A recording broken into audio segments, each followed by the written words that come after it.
All right, we're recording and we can edit and fix anything that Okay. goes sideways. So, well, hey, everybody, thanks for joining us today. This is my monthly treat of getting to interview founders and particularly founders who have started organizations that are trying to do something that's values-based or faith-based. Sometimes it's a church, sometimes it's a school. Sometimes, like today, we get to hear about a business that if you're an investor looking from the outside, you wouldn't know, no, this is a values-based business. And it's not just one business, there's several businesses, but my friends Bryan and Shannon Miles are here to share their story with us. Bryan and Shannon, thanks for making time for us today. It's so good to be here. Thanks for having us It's on. great to be here. Thank you, Will. Yeah, we met. Bryan, I think I met you at Sean Lovejoy's church, which dates Yep. things right there, Yeah. in the hall during a conference where okay, for listeners, that was back when people would gather in masses and In a pay to room. be in the same Yeah. place and in the same room. And yeah, but we met then, and you were working with kind of, for lack of a better way of putting it, church construction. Yep. And then I had just started trying to help churches find their staff. And for too long, you made a change, and you called me somewhere early on. Walk me back to that. Remind me Sure. of how that change happened. Happened for both of you at the same time, right? So give us a little bit of sort of the origin of what made you decide to start a company. And you bet. So that church construction company was called Kogan at the time. And I had started working there back in 2004 and had a good run up until 2010. But frankly, that job had me traveling on 6 to 8 flights a week. And But at the that's time, glamorous, right? that was awesome. I mean, for about a month, that was awesome. But then our kids were 2 and 5 in 2010, and we just kind of got to a place where we needed to make a change. And for me personally, while I love the work of working directly with churches and doing church construction and renovation, I just really felt like there was something different that we needed to do for our family in the midst of all that. And I had read a book that spring on a vacation, Made in America by Sam Walton, or about Sam Walton. And at the time when I read it, I was 35 and Shannon was 32. And he mentioned in the biography about him, it mentioned that he was 38 when he started Walmart. And so I thought, well, gosh, we're young, younger than him at least. And so we should consider this. And so Shannon and I started kind of this dialogue in the spring of 2010, and she can kind of share where she came from during that season too. Yeah, so for me, I was working at McKesson, which was a huge, my division was medical software, but it's a huge pharmaceutical distribution company. And I had been there for a decade and thought I would retire from there, and had three very distinct positions over those 10 years that one led to another, and it felt very directed by God until 2010 when I got to a place in my last role with them where there was not a next clear step. Mm. And that was a very new feeling for me there. And I'm like, okay, God, what are you up to here? Like, I could go to a different competitor and probably have some of the same frustrations that I have here, or I could make a much bigger change. And so at the same time, Bryan was, feeling disrupted with where he was in his career. I was experiencing the same thing. So we really started, considering in the spring of 2010 going into the summer, like, what would it look like if we started our own company? What would we offer? What could be possible for our family? And like Bryan said, we felt like we were just young enough to give it a shot. And we can get into like how we funded it and all of that provided a little bit more security. But it was just, it was time. It was equal parts wanting to fix a need in the marketplace and really feeling like God was prompting us in this direction. Well, so the company is now Belay, and it's virtual office support through a whole lot of different, that's my words, not yours, Yeah. for a lot of different verticals. But it really, the genesis was, my perception is the genesis was, what if we made virtual administrative assistants and most of the target to start was churches. Is that right? Yeah.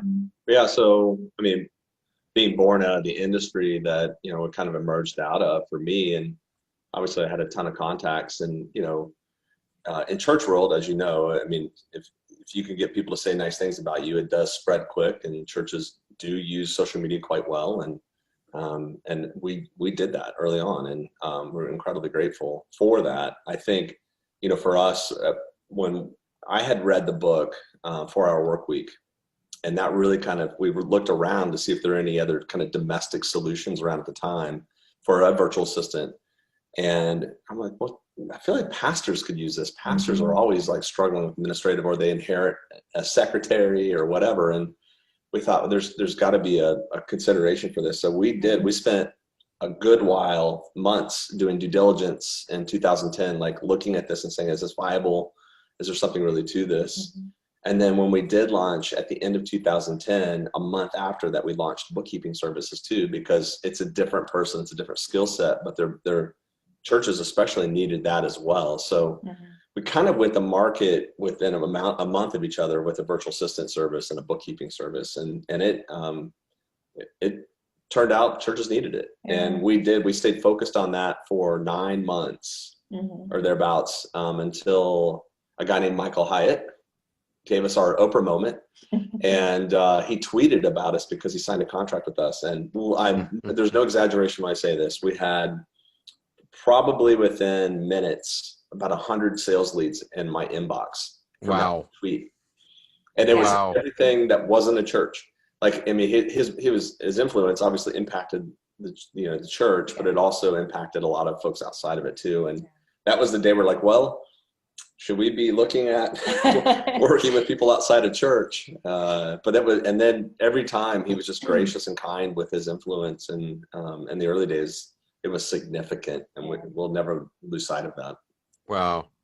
Well, and just by way of history, you guys say, oh, virtual assistant, that makes sense. In 2010, that didn't make any sense at all, right? Oh, no. No. I mean, the prevailing model in 2010 was overseas support for companies. So Philippines, Guatemala, India, which we felt like was a really big barrier for a church to adopt, culturally, religious identification, communication styles, all those things. We felt like the model that existed was not ever going to work for a church. And so you set out to sell a new idea to churches, which churches and new ideas, not really college roommates, right? So tell me how you approach that. I mean, there had to be days where you're like, we're just not getting anywhere. Did y'all have the I'm stepping on a rake and I'm getting hit in the face kind of days?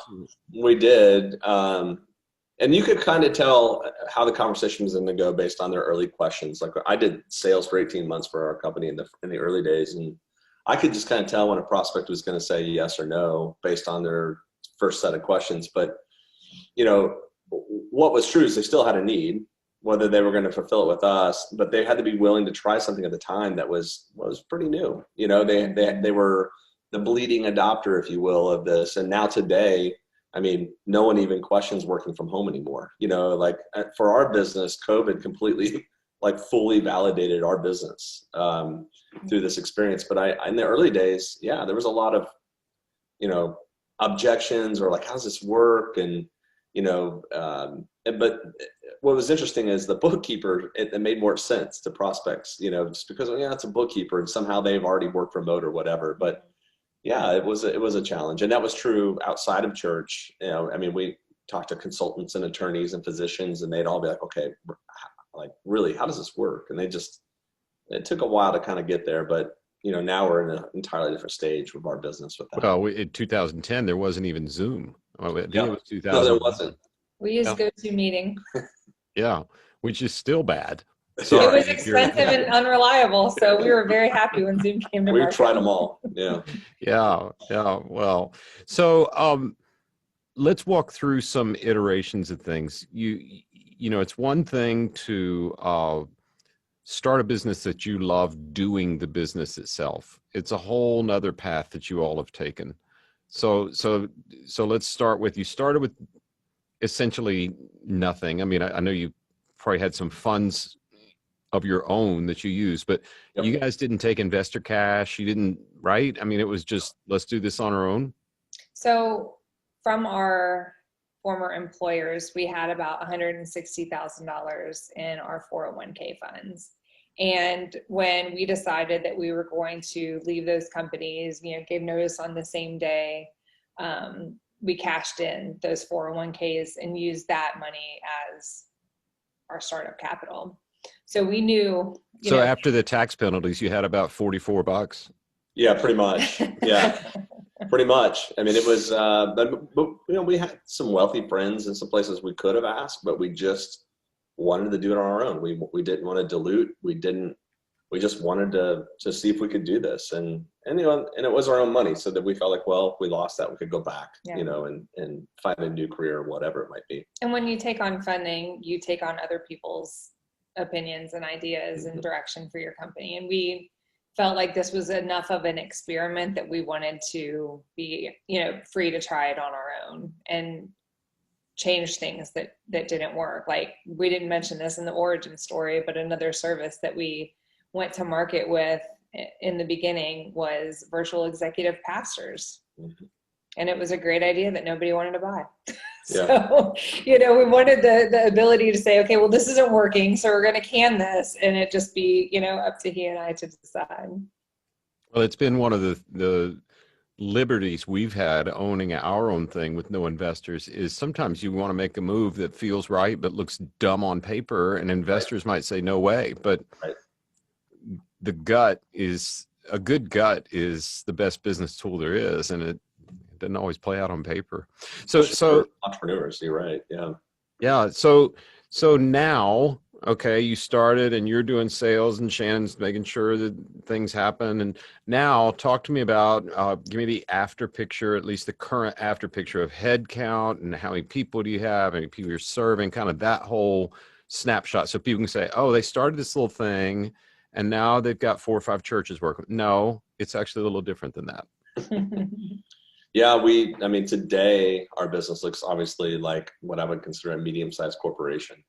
We have close to 100 full-time people that are headquarters people, meaning, sales, marketing, HR, and so forth, finance, your headquarters folks that kind of oversee the business. And then we have our providers, or the people that actually do the work, which are our virtual assistants, our bookkeepers, our social media strategists, and our website support specialist people. So that number is just over 1,000 today. So we've got about 1,100 people on our team collectively when you look at how we kind of power the business of Belay. And we're still domestic. We're in just about every state in terms of how we operate with folks and our clients too. But it's turned into a bit more of a beast. And I'll be frank too, like for me personally, I won't speak for Shannon, I really limited what I thought God could do with this business. In the early days, I thought I had an idea and I thought I had a plan, and there was probably a season when we got the profitability in 14 months of our business, and we've been profitable since, that I just stopped limiting what I thought God could do. And I just, really wanted for us to be good stewards of what this growing opportunity was. And we have been. I feel like we've been really good stewards of what God's entrusted to us. Yeah. But it's gone through, in scaling up, you have your valleys of death. We had those. We got to certain stages, and you would have to kind of change and morph and grow to kind of get to the next stage. And those can be very, very painful. So how does this work with the two of you? I mean, you still seem to be happily married. Like, tell me about what have you learned that you would tell the young couple that's thinking of starting their own thing now? Like, just pure relational advice. Yeah, we've been married 23 years, 23 and a half. Right? Actually, if you count 2020, you've been married 44 years. This is true. Somehow we've been married longer than I am years old, but barely. But yeah, it feels like it some days, right? No, we always felt like the business should support our overall vision as a couple and as a family, and not the other way around. We definitely saw examples of how successful, and those are air quotes for the audio, entrepreneurs had to sacrifice their family on the altar of the business. We just never wanted that. This is to serve our vision and our future. So all of that to say, if we would hit points in the business where it felt like, uh-oh, this is starting to affect how we have dinner together at night, or, you know, it's consuming us on date nights or whatever, we would just hit the pause button and reset and remind ourselves, no, first we're husband and wife, you know. And so what I would say to a couple who's considering, you know, starting a church or starting a business together, two things, like make sure that your priorities are straight and that the dream to start the thing isn't bigger than the dream to have a successful marriage. And also recognize you're two different people bringing two different skill sets to your venture. And to the extent that you can partner in those and not use them against each other is the same extent that the organization will grow and be healthy. So one thing that you guys have done that not many founders I know have been able to do is you've been able to let go. Mm-hmm. And, you know, most founders, like whatever weird thing God puts in the DNA of a successful entrepreneur is the same thing that ends up being their lid. Like it's like you have to be able to be the cook, the bottle washer, the waiter, the whole everything when it starts. And yet you've got to turn over all those jobs to people as you go. So you guys have let go. Walk me through, I mean, I know Trisha, but listeners don't. Walk me through how you get from Bryan doing all the sales to now a whole different role for you. And then I want to talk about where you're headed next. Yeah, I think, you know, when we first started this business, I mean, we quickly found out there was opportunity. So we knew there was something to it, but we had, you know, the fortunate experience of working with Trisha. She worked with me at Kogan for 5-6 years as my assistant before we ever started. So I knew her really well, and Shannon did too. So so all we could do at the time when we started Belay was we could only afford her for 5 hours a week. That's all we could do. And that's how we started the business. It was kind of the three of us, you know, Shannon and I full-time in the business, and then Trisha kind of worked her way into full-time and ultimately left Kogan to join us. But all along the way, it's been this realization that we're stewarding a business, and that means two things. One, stewardship. I'm not, especially for church people, they get it, but the gist is, it's a time-bound thing. Like, you won't be the owner of this company forever. You know, you won't be the CEO forever. And so we just never carried this ego around like we had to be the hero for every decision. We needed to do sales. We needed to do our part. You know, Shannon and I figured out our strengths and weaknesses, and we deferred to each other and defaulted. And then when Trisha kind of started carrying more roles in the business, we just kind of got to a place where, you know, you don't replace yourself 1-to-1 with somebody. You replace yourself like 1-to-100. And that's kind of what we literally have worked ourselves out of a job with Belay, because it's in such great hands with people that care about the business and can steward it forward. And we were able to do that starting in January of this year when Trisha took over as the CEO of Belay, and she has her own leadership team. And we are now, Shannon and I are co-chairs of our board for Belay. And then COVID hit. But I have to say, Trisha has done incredibly well. I mean, she has navigated a really tough season of leadership beautifully, and her team has done an awesome job too. Well, so like there have to be moments of struggle where we're going to delegate authority, but then, I wanted to pull it back. I mean, have you had that happen? I mean, tell me about a time when, well, we told them we were delegating this part, but we want to pull it back. And how do you fight that? Yeah. I don't know that maybe you have an example. I don't know that I personally have ever had a time where I've delegated and felt like, well, that didn't work. Let me take that back and put it on my plate again. There have been times where it's like, okay, the function of this role shouldn't rest with this position. So let's rethink, you know, is it a new hire, or do we need to evaluate a couple of existing positions and create something different, but never to the place of like, well, that didn't work. I've got to retain control again. Right. Because you're right. That is the lid, right? Like if a leader does that, they are undermining their path for growth in the company, you know? So some of the, I guess, misses are like, if we had to create a new position in the company, it was very hard to hire the right person long-term for that brand new position. So we'd have to retool it and reconfigure it. But we just always figured like that was a better, thing to correct than waiting too long to hire somebody, right, or not letting go of whatever it is so that we can grow. I think, I can't recall a time where we've handed off leadership to somebody else and then like just gone back in and said, nope. We've committed mentally to like, okay, if we're going to do this and we're going to delegate this is how we're going to move forward. Like, it's like, you just render that up. You just give it as, and I think that's how we've honestly done it. I cannot think of a season where we've pulled something back. Now we've course corrected, and we measured things, and we made sure that things are being done the way we want to see it. But once you kind of delegate, it's a commitment that you're moving on to in terms of your own leadership. And, I think certain leaders, they're really good in this lane where in the business is really early on where you're what I call general practitioners. Like, everybody's got multiple hats, and there's a point, it's maybe around, 15, 20 people where you shift over to kind of being specialists, where one person has a particular role. They're doing one thing and they're staying in that lane. And sometimes that can frustrate, because I've seen it in many entrepreneurs, it can frustrate them because they want to do multiple things. They want to kind of have their hands in a bunch of different areas.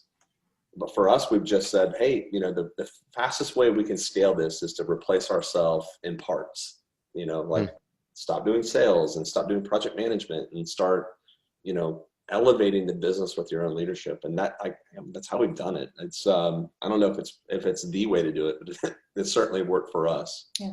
So what do you do now? Well, nothing. We just take naps all day long. Yeah. No, I think this is a good time to talk about a story that I was wondering if Bryan was going to share in that last answer. But pretty early on in the business, actually, ironically, it was during the summer of 2011 when we were on a trip to Wyoming, because back to the business needs to serve your vision idea, we didn't want to wait to vacation. Our kids were really young, and we thought, no, it might not make sense on paper to take a trip this first summer after starting this brand new business and going all in on it and not being profitable and freaking out over finances. We were like, you just can't wait. You just can't wait. You're not guaranteed tomorrow. So we take this vacation to Wyoming. And that's when Michael Hyatt raises his hand on Twitter and says, hey, I'm looking for a virtual assistant. So it was almost like God was like, hey guys, I see you. It's okay. You go take your vacation. So we ended up signing him on that trip, kicking him off and getting started. And that's when Bryan mentioned like the, 100 immediate sales leads. Same trip. So Bryan is climbing the Grand Teton with the guy who was a pivotal encourager in us starting this business and advisor to us informally to this day. Bryan and Jeff were climbing. And Bryan made some comment about, owning the business. And Jeff said, he just stopped him. He's a super abrupt kind of guy. He's like, you don't own anything. And Bryan's like, excuse me, I'm sorry. I'm pretty sure I do. Yeah, I do. I get a paycheck now. So, and Jeff's like, no, you don't own your business. The day the business doesn't need you day to day, that's when you own it. Until then, you run it. Mm-hmm. And so that, they summited, came back down off the mountain, and Bryan's like, this rocked me to my core. I don't want to have to run this business forever. So we adopted this mentality, almost a mindset of own, not run. And when you talk about like developing leaders and truly handing over aspects of the business to be delegated, it is under that mindset of own, not run. Like, we're working our way toward owning this, not running it. And so because we've migrated to these roles now of co-chair, and we had all this time on our hands for 5 minutes, we started a new company called Own Not Run. And that is what we've been spending a lot of our time focusing on launching this year. We've had to pivot a little bit, like a lot of business owners have with COVID, in terms of how we plan to deliver this content, but nonetheless, we feel like there's something there. Once business owners can get their footing again in this new environment and start to lift their heads up again and see a vision beyond the immediate, we just think the content can be really life-giving. And so that's, that in addition to the other businesses that we already had running, that's really where we're spending our time these days. Well, in the own, not run, which is, I've said for years, and I don't know, maybe I learned it from you guys, but my annual review is one question, and it's pass fail. And it's, this year, did you make yourself less essential to the running of this business? That's a good question. And I'm trying to do that. I'll tell you a struggle I have, and I've heard it from a lot of people who've planted churches or they started schools, they started companies. It's like, I had all these team members that were with me in the early days, and we locked arms and everybody did other duties as necessary and all that. And now they don't feel as connected to me. Like, yeah, you guys have dealt with that. What's the magic answer to make that all better? I'll tell you, I don't know if I make it all better, but one thing that really was, I remember when we asked the team to read this one book, and it was Don Miller told me about this book, and it's called The Founder's Mentality. And we handed that out to our leadership team. And I remember them like going, this is interesting. Like, we can't carry kind of this. And they started to look at Shannon and I as founders in a more interesting way. Like, there's a lot more going on than just, you kind of have this risk tolerance that maybe others don't have. There's this deep DNA care of the business. And so so this book does a great job to kind of talk about how you port that founder's mentality and these kind of characteristics into your leadership team. And I just remember the day that happened, like as we started reading and talking about it, they just assumed a different form of responsibility or ownership in the business. And, and I think too, we talk often about, leadership as a stewardship. Like we're all stewarding this. Like this is all something that will go away one day. And so we're to make the best of it as we possibly can. But I would be irritated in the early days, William, like we'd have somebody that was with us in the early innings and we're in the trenches together and they're like, I think I'm done. I'm going to go work somewhere else. And I'm like, what are you talking about, man? Like, where are you going? I thought we were locked on. Fall in on this. Why are we breaking up? Like it was just like, it was this weird feeling like, no, but now it's like, well, it's a meaningful place to work, but there's other meaningful places to work too. And I don't take it as personal, but in the early days, I was really ticked. And probably some of those experiences made it a little easier as we migrated out of being in every meeting or, being part of every team or participating in every event for those, old timers to be like, I miss you guys. It's just different. It's not the same when you're not, XYZ. Yeah. We just had to accept that as a byproduct of the mindset of owning and not running. And it felt uncomfortable in the beginning, and it felt, I guess, irresponsible is not the right word, but you know what I mean? Like, well, should I be participating in all that stuff? And is the vision being transferred the way, we hope that it is? And once you validate that stuff, it's like, no, it is a natural progression of growth. And it's just not sustainable to maintain the same level of every relationship, 10 years into owning the business. No. Yeah, I don't think that was the magical answer. You probably no. I will say this: I am shocked by the amount of entrepreneurs that we spend time talking to, and they don't really know what their outcome is with their business. Meaning, like they've never even thought of it. Like, are you going to sell it? Are you going to hand it off to your family? Like is it a lifestyle business? You just want to pay your bills? Like what do you want? I'm just sincerely shocked by it because like when we started, like, no, this is an asset. Like one day this won't be our company. Like, this will be somebody else's and we're stewarding this. Or, and we never had any illusions that like our kids were going to run a virtual solutions company. Like that just never even dawned on us to think that way.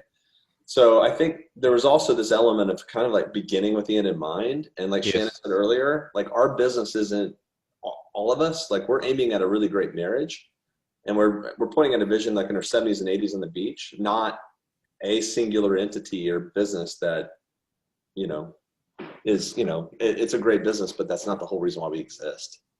Oh, that's good. I'm learning that I'm shifting as I go. I think I'm just trying to create options for the business end. I'm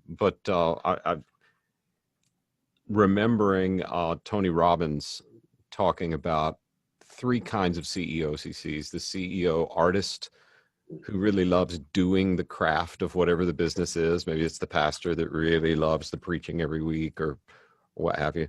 The CEO operator, they love running a business, like that really turns their crank and puts fuel in, and then the CEO owner. And he just said, you need to decide which one of the three you are right away, because it'll make your life a lot easier if you just figure that out. And I think a lot of people assume the owner one, but don't do the work to get there. What would you say to, let's talk to a couple people specifically. Let's talk to the 55-year-old founding pastor, right? So they're probably around third base, headed toward home. What steps could they take right now? And you don't own a church, so it breaks down a little bit. Jesus owns the church, right? But to move themselves out of this, have to be in every meeting, have to be the creative juice, have to be. What are some steps that you would encourage people take in their last leg of their race to get to the place where they can say, okay, now I can turn this over? I would tell them to read Good to Great and become the level 5 leader that Jim Collins talks about as the type of leader that can create a sustained organization beyond their leadership. Because I think it's not until you have that humility in the end where you've done absolutely everything you can to set up your successor to lead well in your absence that the church really can be, something more than just you. Bryan, anything to add? I think that, recognizing, I meet a lot of 55-year-olds and they're tired. They've done that. They've been there for a while, and maybe they're hoping to kind of do something, but they're just there. They're hoping. They're not actually creating a plan to do that. And there's, like in business too, or I'm sure in church, there's a chasm to jump that it's got to be well intended. It's got to be really thought through and planned for, and in some cases years to act on. So, you kind of have to start thinking about your end game in that sense. Not that 55 is old, but I just, I've seen people that are in business and they, they've been in it 20, 25 years, and they're like, man, I really kind of would like to do something different. And it's going to take a significant mind shift to pull that off. Wow. So own, not run. And it's ownnnotrun.com. Yep. Yeah, that's right. All right. And we'll have in the show notes to Belay. I have used Belay. I got in trouble with Trisha on a webinar recently. I was trying to brag on you guys, and I said I had a kind of an unforeseen staff wrinkle, we'll call it, and texted Bryan and like, oh man, I need to have a virtual assistant. Can y'all help? Can I be a client? And like 5 hours later, I had a virtual assistant. Trisha said, don't say 5 hours. We can't do 5. No, it's much longer. Not everybody has that phone. Yeah. Well, longtime friend benefit, but I can tell you firsthand, amazing work, even if it's a temporary bridge fix, or you're just needing to add a position, but it's not a full position yet, or you just want to do virtual.